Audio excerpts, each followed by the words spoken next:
Você conhece a cultura Zumbum?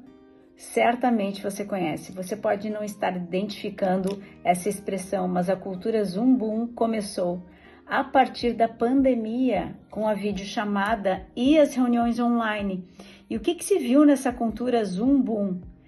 Que as pessoas começaram a se ver muito na tela, e isso começou a causar um impacto em vários setores, como por exemplo, o aumento das cirurgias plásticas consideravelmente, principalmente a rinoplastia, o lifting facial e também transplante capilar, porque as pessoas começaram a se impressionar com a própria imagem e se apontar muitos defeitos.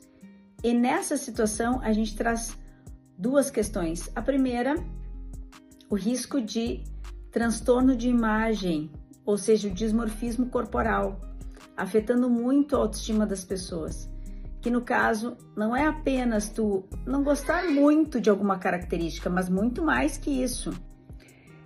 É a análise crítica e negativa das suas características o tempo todo se depreciando, fazendo auto-bullying ou se vendo da pior forma possível.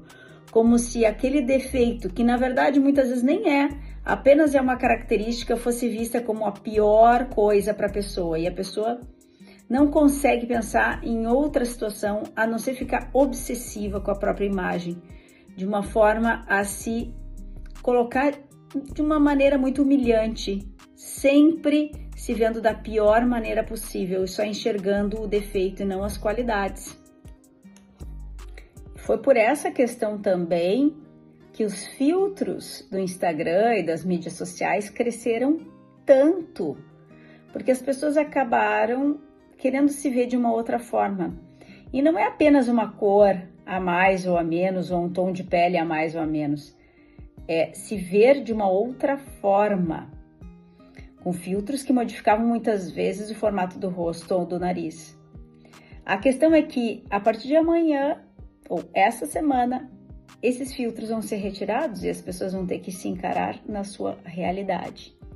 O que, por um lado, é ótimo, para a gente também pensar em autoaceitação e buscar trabalhar a autoestima de outras maneiras, mas também nos faz pensar que a gente não deve mais seguir uma padronização da beleza, mas aceitar características que nos tornam únicos, diferentes uns dos outros, e não algo que nos conduz a um exército de pessoas com a mesma expressão, a mesma cara, as mesmas características.